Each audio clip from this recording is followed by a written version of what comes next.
അലി അരിക്കത്ത് മലയാള സിനിമയുടെ മായാലോകത്തെ വിസ്മയങ്ങൾ തൊട്ടറിഞ്ഞ് സിനിമയുടെ സ്പന്ദനങ്ങൾ കൃത്യമായി മനസ്സിലാക്കിയ ജിദ്ദയുടെ സ്വന്തം സിനിമാ സംവിധായകൻ അലി അരിക്കത്ത് തന്നിലെ ഇഷ്ടകലയെ സാമൂഹിക നന്മയ്ക്കായി ഉപയോഗിക്കണമെന്ന അർപ്പണബോധത്തോടെയുള്ള ക്രിയേറ്റീവ് ഇന്നവേഷൻസിലൂടെ സഞ്ചരിക്കുന്നയാൾ.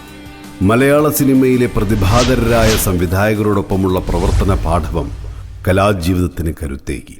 സ്വാതന്ത്ര്യസമരകാലത്തെ ചരിത്രം വിവരിക്കുന്ന ട്വിൻ ലെജൻഡ്സ് ഓഫ് മലബാർ എന്ന ഡോക്യുമെന്ററി വിബ്ജ്യൂർ ഫിലിം പുരസ്കാരം കരസ്ഥമാക്കി.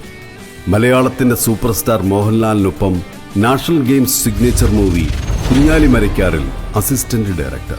പിന്നീട് സിനിമാറ്റോഗ്രാഫിയിലെ പ്രതിഭ ഫൗസിയ ഫാത്തിമയ്ക്കൊപ്പം അസിസ്റ്റന്റ് ക്യാമറാമാൻ.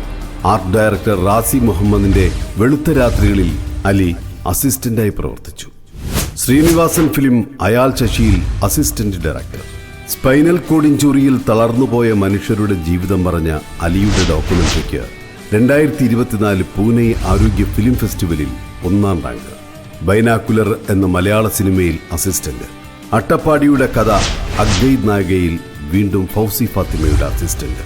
വിശേഷങ്ങളേറെയുള്ള നാസർ തിരുനിലത്ത് നിർമ്മാണം നിർവഹിച്ച് അലിയുടെ സംവിധാനത്തിൽ ജിദ്ദയുടെ മണ്ണിൽ ചിത്രീകരിച്ച് റിലീസിനൊരുങ്ങുന്ന അമച്വർ ഫിലിം മസ്ര, സോണി ഫിലിം മത്സരത്തിലേക്കായി സംവിധാനം ചെയ്ത ഹോട്ട് AI, അലി സംവിധാനത്തിൽ ഉടൻ ചിത്രീകരണം തുടങ്ങുന്ന കോലേജ്, അണ്ടർ ദ അംബ്രല്ല, മണിനാഥം, അങ്ങനെ പ്രവർത്തന മണ്ഡലത്തിൽ നിരവധി പുരസ്കാരങ്ങളും അംഗീകാരങ്ങളും കരസ്ഥമാക്കി ജൈത്രയാത്ര തുടരുന്ന അലി അരിക്കത്ത് എന്ന മലയാള സിനിമാ സംവിധായകന് ഉയരങ്ങൾ ഇനിയും കീഴടക്കുവാൻ കഴിയട്ടെ എന്ന് ആത്മാർത്ഥമായി ആശംസിക്കുന്നു.